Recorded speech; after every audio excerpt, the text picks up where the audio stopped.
नमस्कार, जय हिंद, जय भारत।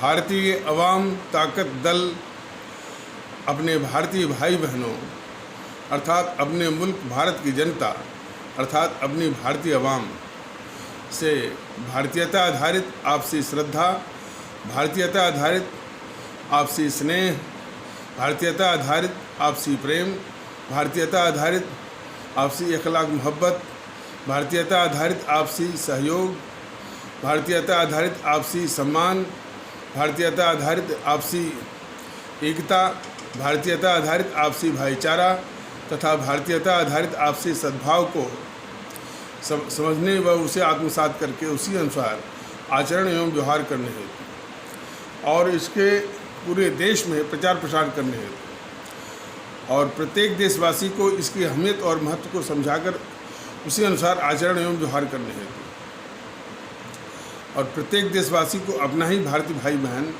मानकर समझकर अपनाकर उनके साथ वैसा ही उसी अनुसार आचरण एवं व्यवहार करने हेतु सतत सदैव और हमेशा अदब के साथ आदर के साथ अर्ज करता है, विनती करता है। अब हम सभी लोग एक मुख्य विषय पर चर्चा के पहले एक सूचना देना आवश्यक समझते हैं। हमारे एक पदाधिकारी ने बताया कि जो यूट्यूब के माध्यम से जनता के बीच में हम संदेश पहुंचाना चाहते हैं, तो वो किसी आईडी से वह जो है उसके प्रचार के लिए विभिन्न मंडलों में, विभिन्न संगठनों में, विभिन्न ग्रुपों में, समूहों में वो डाला करते थे और कमेंट इत्यादि लिया भी करते थे, उनसे बात भी किया करते थे। ये मोदी जी की सरकार, हो सकता है कि मोदी जी को मालूम भी नहीं हो, ये उनके छोट भाइयों की कृति होगी, उसी का कारनामा होगा। और उस पदाधिकारी ने हमको ये भी बताया कि उसने बात भी बड़े अच्छे से किया। पहले तो काफ़ी वो नाराज़ हो रहा था, गर्म हो रहा था, लेकिन बाद में अच्छे से किया। और उसके बाद फिर आया कि भाई आपकी आईडी समाप्त कर दी गई है गवर्नमेंट आर्डर के द्वारा। तो शायद ये मोदी जी को मालूम नहीं है कि भाई अब ये सीधे मोदी जी पर निशाना साधना ठीक नहीं है। लेकिन हाँ, उनके जो कार्यकर्ता हैं, जो उनसे नीचे स्तर के हैं, वो ये जान लें कि भाई जो उनकी जो ये मोदी सरकार तो सबकी है, इस देश की मेरी भी है और उनके पार्टी की सरकार है। वह देश के जो दुश्मन हैं, जीएनपीसी, गांधी नेहरू परिवार, चंडाल चौकड़ी, इतनी घोर दुश्मन इस देश के लिए खतरनाक है। और उसका प्रमाण अभी दिल्ली में जो जितनी भी हिंसा हुई है, जामिया मिलिया से लेकर के, एमयू से लेकर के, नदवा से लेकर के, और जो सोनिया राहुल प्रियंका ने भड़काया है, और फिर इसके बाद जो है और उसी का दूसरा अवतार केजरीवाल ने अपने नेताओं से, कार्यकर्ताओं से जो हिंसा करवाई है, यह पूरा देश जानता है। और तभी से भारतीय जनता ताकत दल कह रहा है कि भाई कि इनको इस केजरीवाल सरकार को बर्खास्त करिए और राहुल प्रियंका सोनिया का नार्को टेस्ट, पॉलीग्राफ टेस्ट और साइको टेस्ट करा करके देश के सामने इनको बेनकाब करिए कि इनके मन में क्या है, इनके मंसूबे क्या हैं, देश इसको जाने। और उसी प्रकार जो है केजरीवाल की सरकार को, हालांकि दिल्ली के आदरणीय भारतीय भाई बहन मतदाताओं ने बड़ी गलती की है ऐसे गद्दार को चुन करके और मुख्यमंत्री बना करके, लेकिन फिर भी मोदी सरकार का दायित्व बनता था कि ऐसे गद्दार व्यक्ति को कदाप जो है वो सत्ता में नहीं रहने देते।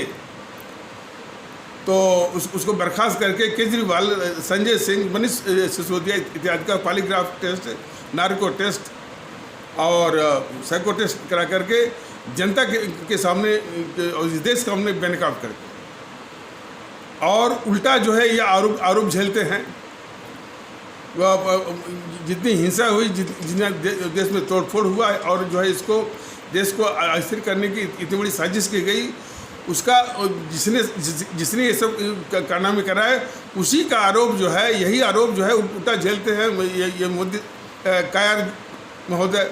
तो ये क्या देश की रक्षा करेंगे? तो इतनी कायर सरकार जो है और इतना कायर किस्म का जो ये प्रधानमंत्री है, उसके लोग जो है, यह जो संदेश है भारतीय जनता दल का, देशभक्ति का, भारतीयता का, एकता का, भारतीय माहौल का, उसकी आईडी जो है वो ख़त्म वो करवाता है। और उस पदाधिकारी के द्वारा यह भी ज्ञात हुआ कि सबसे अधिक विरोध जो है इसी भारतीय जनता पार्टी और आरएसएस के द्वारा हो रहा है।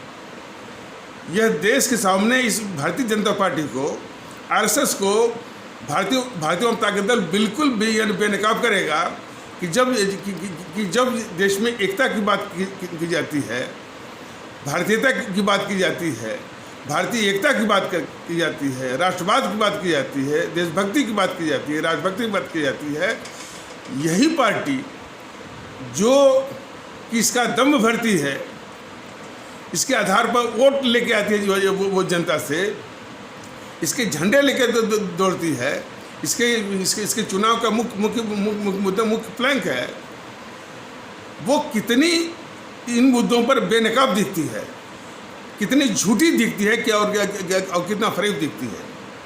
ये भारतीय जनता दल इस भारतीय जनता पार्टी को, आरएसएस को छोड़ेगा नहीं।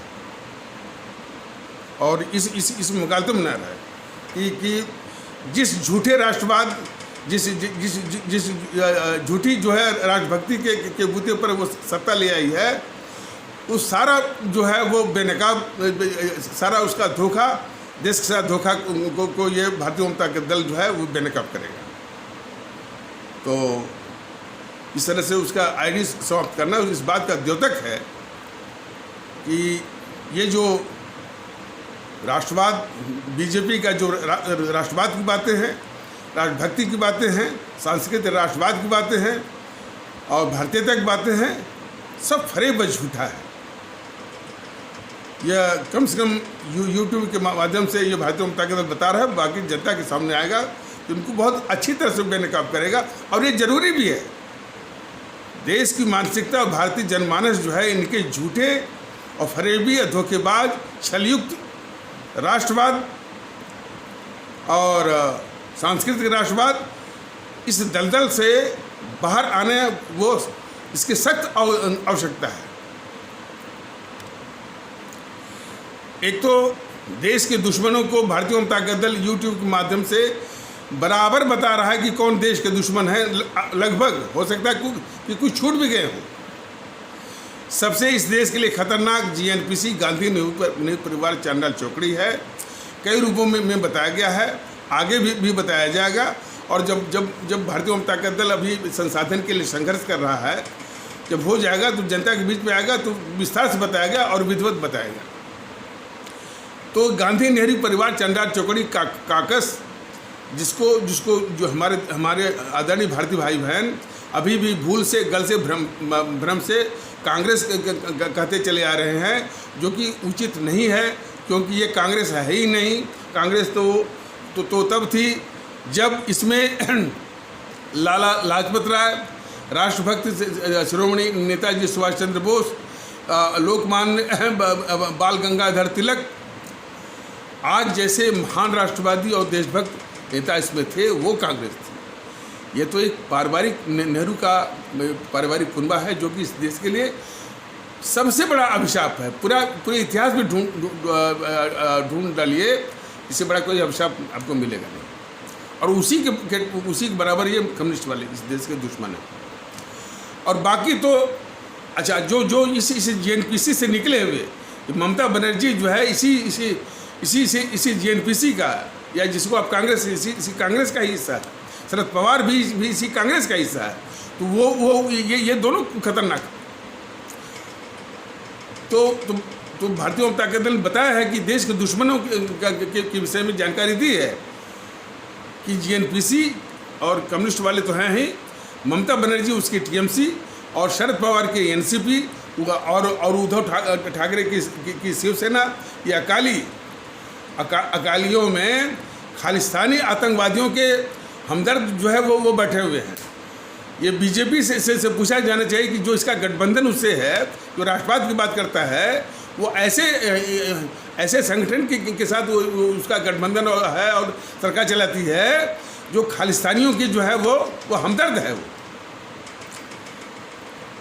और इसी प्रकार जो है शिवसेना जो अभी कुछ दिन पहले बीजेपी के साथ थी, वह हमारे इस्लाम आस्था वाले भारतीय भाई बहन, जिसे आप लोग मुस्लिम कहते हैं, भारतीय जनता दल मुस्लिम नहीं कहता है, भारतीय जनता दल उनको अपने इस्लाम आस्था वाले भारतीय भाई बहन कहता भी, मानता भी है, दोनों चीज आचरण व्यवहार भी करता है। तो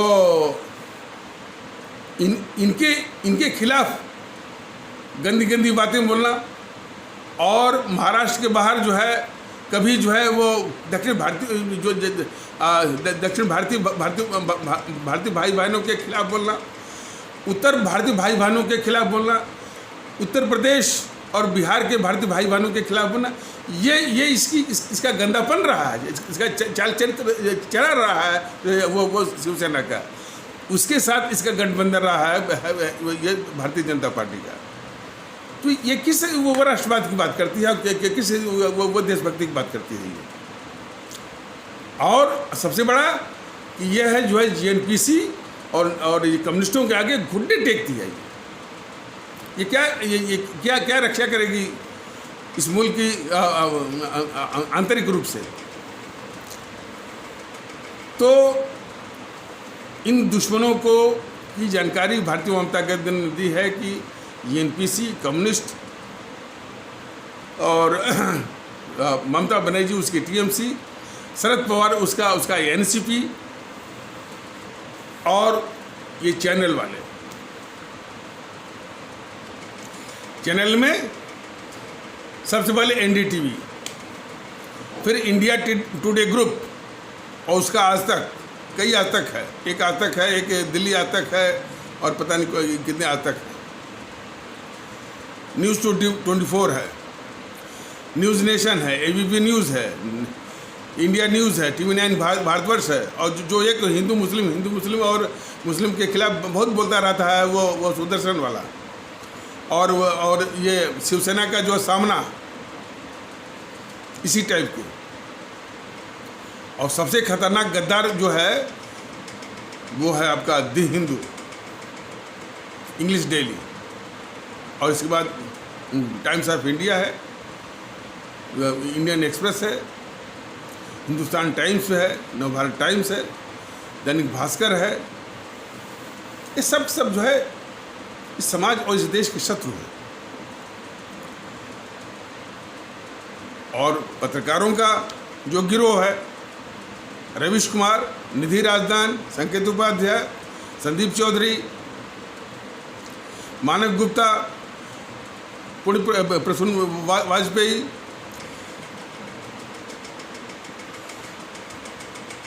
विनोद दुआ, अवसर शर्मा, आशुतोष, बरखा दत्त, शेखर गुप्ता, राजदीप शरद देसाई, राणा अयूब, सागरिका घोष, अरफा खानम, अरुंधति राय, ये पूरा जो समूह है इस देश का शत्रु है। ये सिर्फ ये कहता है कि चूंकि हम मोदी का विरोध करते हैं इसलिए हमको गद्दार कहते हैं। इसके विषय में भारतीय जनता दल ने बताया कि भाई मोदी विरोध, आरएसएस विरोध, बीजेपी विरोध तो आपका एक मुखौटा है, एक ढाल है, लेकिन आपका असली जो काम है इस देश के खिलाफ काम करना, विदेशी पैसों पर। ये देश को जानना चाहिए। और भी जो झूठभैया किस्म के जो है वो मीडिया हैं जिसको टैबलॉइड्स कहते हैं, the Wire, the Print, the Quint, Caravan, और इनके साथ जो है इनको ताकत देने वाले, इनके आसपास जो समूह हैं PFI, सिमी, असदुद्दीन गिरोह, ये कन्हैया कुमार गिरोह, लुटियन गैंग या खान मार्केट गैंग, अर्बन नक्सल, बारूदी बौद्धिक वर्ग, इंटेलेक्चुअल टेररिस्ट और JNU में बैठे हुए देश विरोधी कम्युनिस्टों का गैंग, ये सब देश शत्रु हैं। इन शत्रुओं के आगे ये मोदी की सरकार घुटने टेकने वाली, जो राष्ट्रवाद की बात करता है उसका आज उसके छुट भैये कार्यकर्ता जो है तमाम गंदी गंदी बातें भी बोलते हैं, विरोध भी करते हैं, और जिस आईडी से प्रचार होता है उसकी आईडी को भी जो है वो गायब करवाते हैं। तो ये इनका असली चाल चरित्र चल रहा है। कौन? जो कि राष्ट्रवाद का झंडा लेके चलते हैं, इसका दम भरते हैं, इसका मुखौटा लेके चलते हैं, और इसी के आधार पर वोट बटोरते हैं, इसी के आधार पर इनको सत्ता मिलती है। तो यह देश के लोग जाने कि इनका राष्ट्रवाद और इनका देशभक्ति, इनकी भारतीयता, सब कुछ इस देश के लिए सबसे बड़ा छलावा, सबसे बड़ा धोखा है, और it is one of the greatest hoax and national humbug. अब आ जाइए मुख्य विषय पर। ये बताना जरूरी था, उसे विस्तार से तो हम जनता के बीच में जाएंगे। निश्चित है कि जिसमें ये हमारे देश की जनता को उलझा के रखे हुए हैं राष्ट्रवाद के मामले में, उस दलदल से अपनी आवाम को, अपने देश की जनता को बाहर भारतीय जनता दल अवश्य निकालेगा। आ जाइए मुख्य मुद्दे पर। कल एक फिल्म आ रही थी, द लीजेंड भगत सिंह। बगैर एडवर्टीजमेंट के, बगैर विज्ञापन के, बगैर ब्रेक की फिल्म दिखाई जा रही थी टीवी पर। उसमें वही वाकया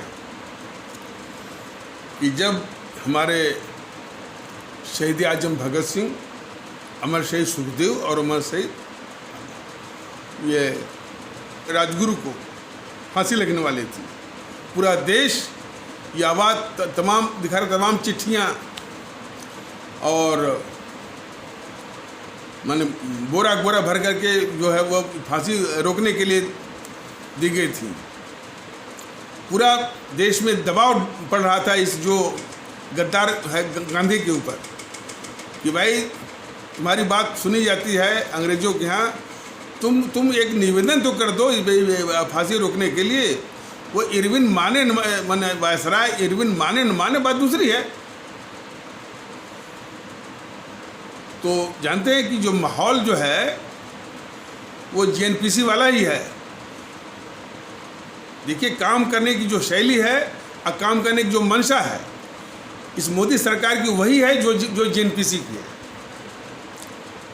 इसको विस्तार से बताया जाएगा। सुभाष चंद्र बोस के विषय में वही मंशा है, सुभाष चंद्र बोस का विरोध करने में वही मंशा है जो JNPC की है। सुभाष चंद्र बोस को लेकर के, शहीद आजम भगत सिंह को लेकर अमर शहीद चंद्रशेखर आज़ाद, अमर शहीद अशफाकुल्ला, जितने भी इस तरह से अमर शहीद हैं, उनके विषय में जो रवैया JNPC का जो घिनौना है या कांग्रेस जानता है, वही रवैया जो है इस सरकार का भी है। तो अब जो फिल्म बनाने वाला है इतनी हिम्मत तो नहीं किया कि वो गांधी इरविन से क्या बोला, लेकिन जो दिखाया गया उसी से काफ़ी तथ्य का संकेत पता चल जाता है कि गांधी जाके बोला कुछ इधर उधर की बातें, उसके बोलते ही जो फांसी हमारे शहीद आजम भगत सिंह, अमर शहीद सुखदेव, अमर शहीद राजगुरु को 24 मार्च सुबह को लगने वाली थी, 24 मार्च 1931 को लगने वाली थी, और फांसी सुबह ही लगती है, ये सभी लोग जानते हैं। वो तुरंत जो है इसका आदेश होता है कि वो फांसी शाम को ही लगनी है, 12 घंटे पहले। भारतीय अवाम ताकत दल ने यूट्यूब के माध्यम से बताया था कि इस गद्दार जो गांधी है जाकर पट्टी पढ़ाया वायसराय लॉर्ड इरविन को। इसके पहले मैं बता दूं कि उसी फिल्म में दिखा रहा था कि उस समय जो है शहीद आजम भगत सिंह के पक्ष में पूरा देश हो गया था। शहीद आजम भगत सिंह की लोकप्रियता गांधी से भी ऊपर जा रही थी।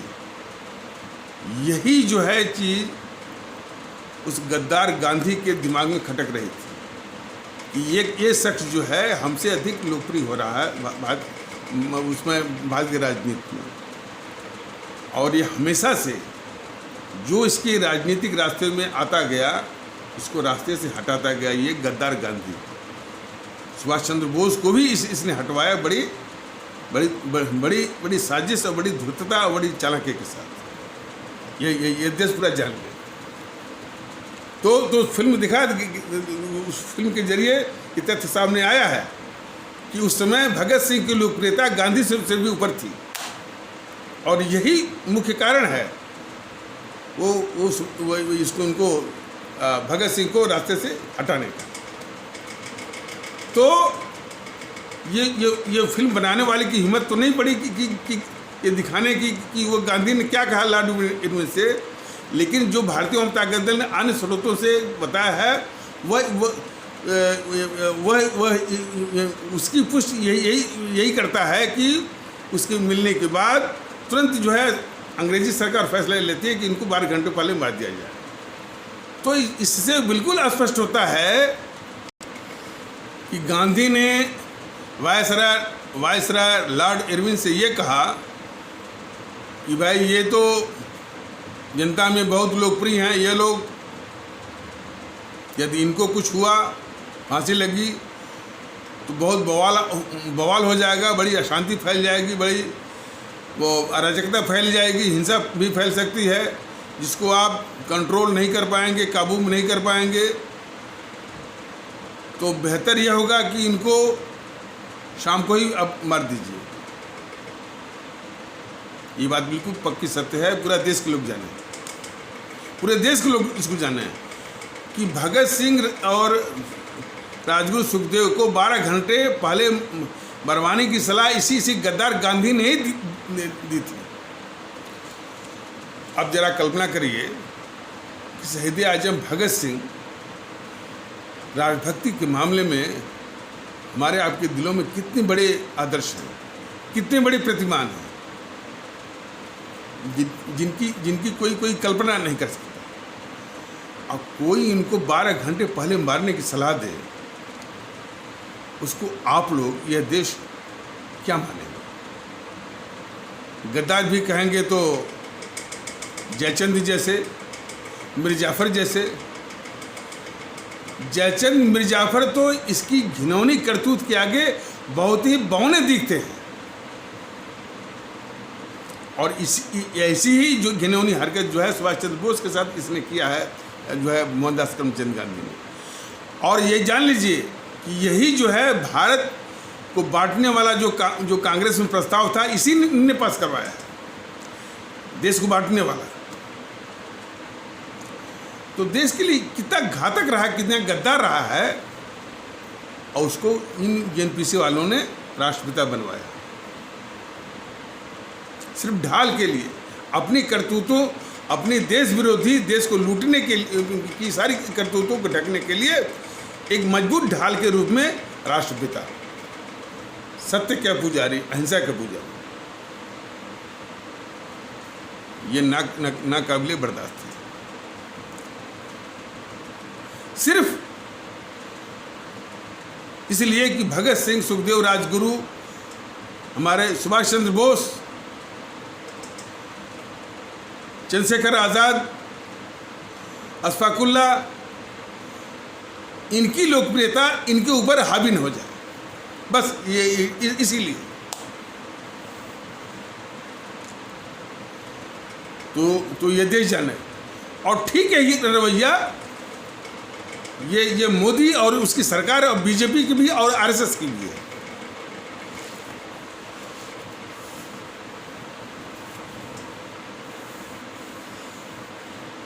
तो आपने इतिहास में पढ़ा होगा कि पृथ्वीराज चौहान 16 बार जीते थे मोहम्मद गोरी से। ये देखिए उनकी बेवकूफ़ी, 16 बार जीत करके यानी वो क्यों छोड़ दिया उसको?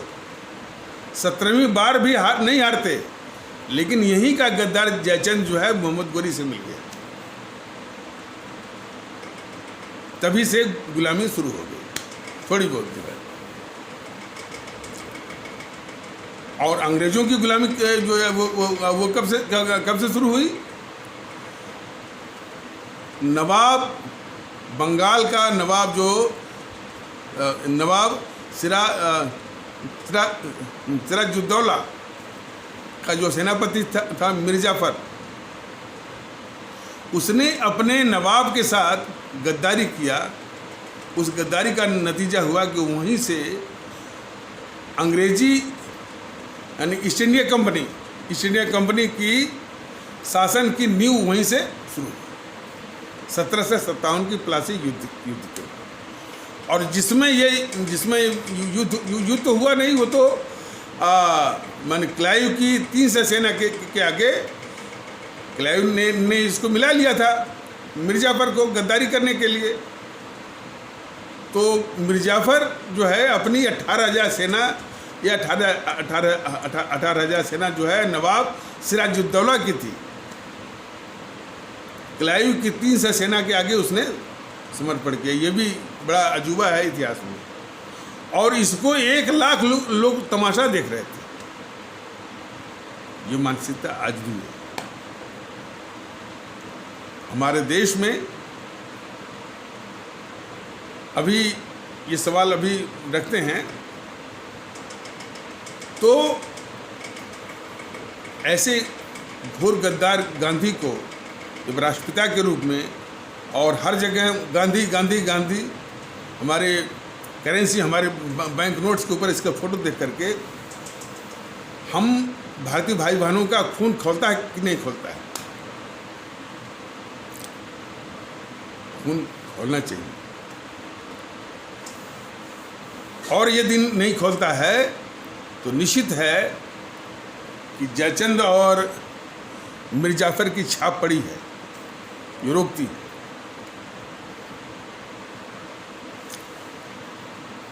तो कहने भारतीय जनता का दल ये बता रहा है कि आज भी हमारे देश में कई जयचंद, कई मिर्जाफर हैं, कई रूपों में हैं, प्रभावशाली पोजीशंस में, और जब भी मौका आता है इस देश के साथ गद्दारी करते हैं। इसी कारण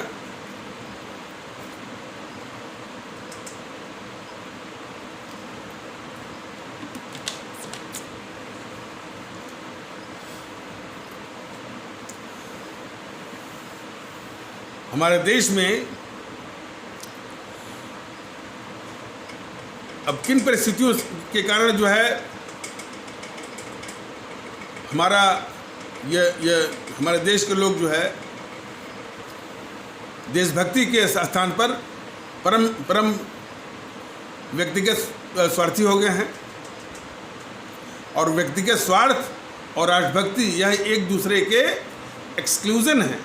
एक्सक्लूजन से मतलब है कि यदि व्यक्तिगत स्वार्थ होगा तो राष्ट्रभक्ति हो नहीं सकती, और राष्ट्रभक्ति यदि लानी है तो व्यक्तिगत स्वार्थ को शून्य करना होगा।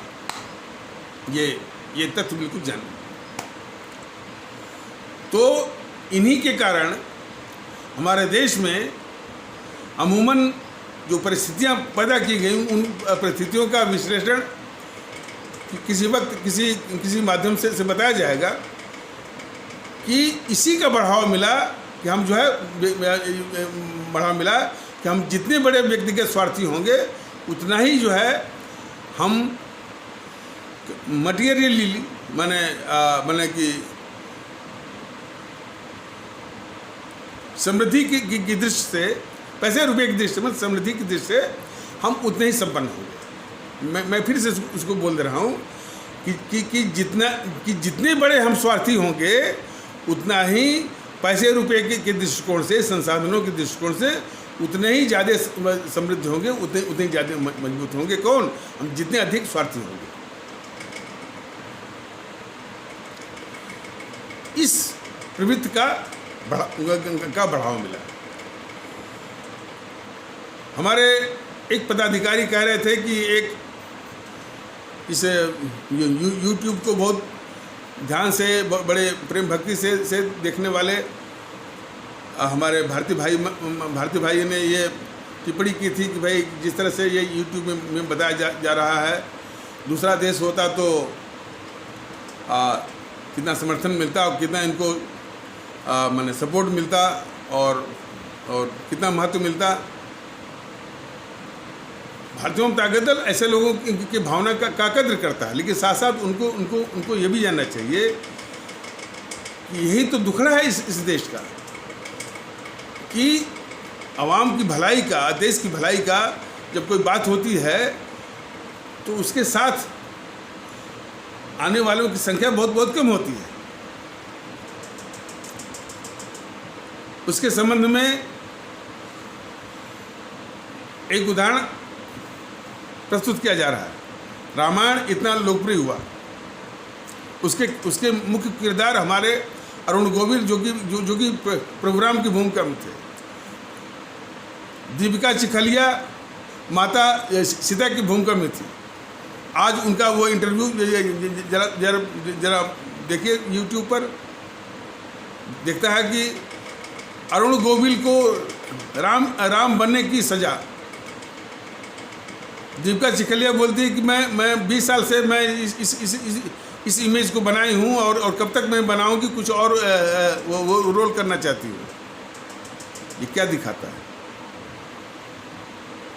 यदि कोई और, ये हिंदू सनातन वाले बुरा न माने, कोई और धर्म का होता, मतलब सिख धर्म का होता, इस्लाम धर्म का होता करने वाला, उनको इतना पैसा जो है वो दे दिए होते कि इस तरह से वो पछताते नहीं कि हमने राम की भूमिका कर दिया तो बहुत गलती हो गई, तो फिर इधर उधर उनको भागने की जरूरत नहीं पड़ती। दीपिका चिखलिया को कोई और रोल करने की लालसा नहीं होती, इतना संसाधन उसके पास हो जाता।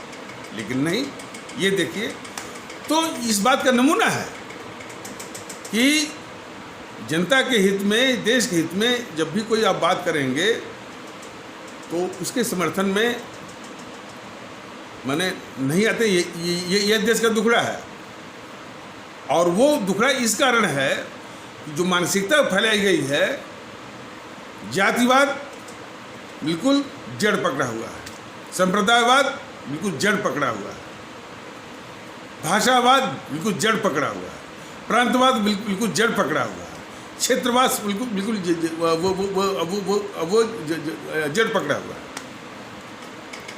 तो इसमें राष्ट्रभक्ति और भारतीयता, इसमें ये सब नागफनी है, इसमें जो है वो उग नहीं सकती।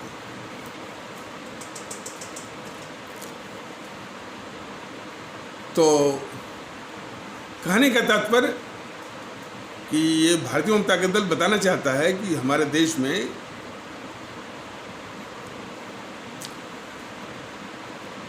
जयचंद और मिर्जाफर कई रूपों में, बल्कि समाज के बिल्कुल क्या कहते हैं कि समाज की प्रभावशाली ओहदों पर काबिज हैं।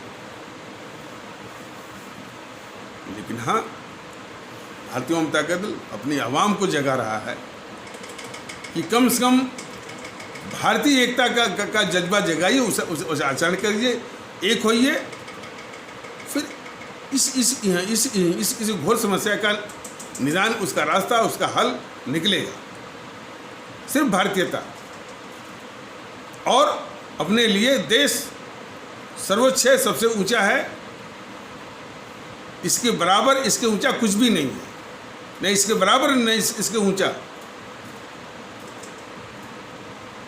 और इसी जज्बे से हमारे इन अमर शहीदों ने, भगत सिंह से लेकर के और हमारे सुभाष चंद्र बोस से लेकर के रानी गढ़ी से, उन्होंने इसी जज्बे से अपनी जानें दी, अपनी शहादत दी, कुर्बानी दी, और उन्हीं की कुर्बानी शहादत के ही कारण हमको आज़ादी मिली।